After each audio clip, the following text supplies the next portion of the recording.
गंगा जमुना सरस्वती जो जगह मिसी से जगह को कौन कहुए त्रिवेणी संगम। आज से आम आलोचना करवा। यदि आप चैनल को नुआ आसवे लाइक करेंगे सब्सक्राइब करेंगे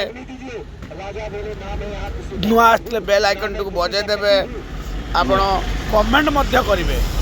मु आज आपण मानक नहीं जाऊँगी गंगा जमुना सरस्वती जो मिश्रण होती प्रयागराज। आप जानते प्रयागराज रे आसूची जनवरी 3 तारिख रु आरंभ हम माघ मेला।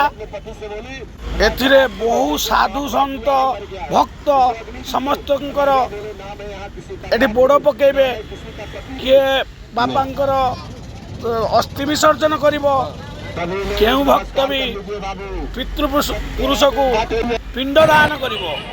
यही सब जगह को एबे जनवरी 26 3 तारिख रु आरंभ हम से प्रबल भिड़ हमार संभावना अच्छी। यही को दृष्टि रखी उत्तर प्रदेश सरकार योगी आदित्यनाथ एबेठू तार काम आरंभ कर देइचंती द्रुत भाव में। देखु पानी पानी जमुची से काम आरंभ हो गला।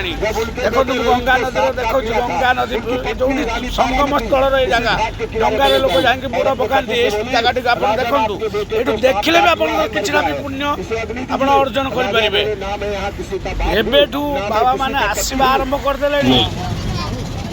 प्रतिदिन यही महासंगम हजार हजार भक्त एटा को आसबे। यही वर्ष सरकार लक्ष्य रखिंट जे कि एटा को निश्चित 35 कोटी रु 40 कोटी भितर लोक एठारे निश्चित भक्त माने समागम हम।